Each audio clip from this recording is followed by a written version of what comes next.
ရုတ်တရက်ကြည့်လိုက်ရင်မြန်မာနိုင်ငံကကချင်တိုင်းရင်းသားပွဲတစ်ခုလို့ထင်ရပေမဲ့တကယ်ကထိုင်ဝမ်မှာကျင်းပတဲ့လုံကန်လို့ခေါ်တဲ့ပွဲတော်တစ်ခုပဲဖြစ်ပါတယ်။ဒါကထိုင်ဝမ်နိုင်ငံမှာကျင်းပတဲ့မြန်မာနဲ့ယူနန်မျိုးနယ်တွေရဲ့လုံကန်ဆိုတဲ့စံခောက်ဆွဲပွဲတော်လေးပဲဖြစ်ပါတယ်။ဒီပွဲတော်ကိုနှစ်တိုင်းဧပြီနဲ့မတ်လအစလေးတွေမှာကျင်းပတာပေါ့နော်။ပန်စုကတော့ဒီနှစ်မှာပထမအဆုံးရောက်ဖူးတာပါ။ပွဲအစီအစဉ်ထဲမှာဆိုရင်စံခောက်ဆွဲအပြင်အကအလှတွေရေးပတ်တာတွေနဲ့မီးပုံပွဲတွေပါပါတယ်။တကြံလိုမျိုးတစ်ချိန်လုံးရေးပတ်နေရမျိုးမဟုတ်ဘဲနဲ့အချိန်ပိုင်းပဲရေးပတ်တဲ့အချိန်ပိုင်းပဲကပြဖြောပြရမျိုးတွေရှိတာပါ။ဈေးတန်းမှာဆိုရင်လည်းမြန်မာစားစရာတွေအပြင်တရုတ်စားစရာတွေတိုင်းရင်းသားစားစရာတွေအစုံမအစုံပဲဈေးတန်းဆိုလည်းအရှိပဲပေါ့နော်ထိုင်ဝမ်မြန်မာပွဲတော်တော်များများမှာလေအခုလိုမျိုးဖျားဆင်းတူတော်ပွဲရဲ့အထိတ်မှာအမြဲတမ်းထားပြရတခုတော့ပန်းစုအရန်သဘောကျတယ်ကဲအဲ့ဒါဆိုရင်တော့ပွဲတဲ့ခေါ်သွားပေးမယ်နော်ဒါကတော့ပွဲချင်းပနေတဲ့ပန်းကြံဝင်းပေါ့နော်ခုပန်းစုတို့ရောက်သွားတဲ့အချိန်ကကြတော့အကားဖြောပြနေတဲ့အချိန်ပဲဖြစ်ပါတယ်ပွဲကတော့တော်တော်စီရဲ့လူတွေအများကြီးမှအများကြီးပဲကတာတွေနဲ့ဝတ်စုံလေးကိုကြည့်လိုက်လို့ရှိရင်မသိရင်မြန်မာနိုင်ငံကချင်ပြည်ကိုပြန်ရောက်သွားသလိုပဲ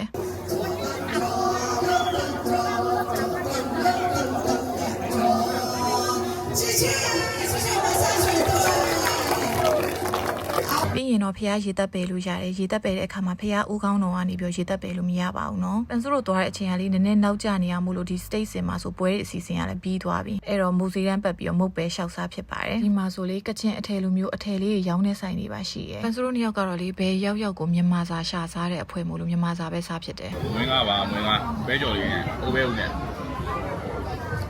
အိမ်လွမ်းကြီးတွေပါပန်စုတို့နှစ်ယောက်ထိုင်ဝမ်နဲ့ပတ်သက်တဲ့အကြောင်းလေးတွေ YouTube channel လေးမှာ sharing လုပ်ပေးအောင်မှာမို့လို့ subscribe လေးလုပ်ပေးသွားကြပါအောင်နော်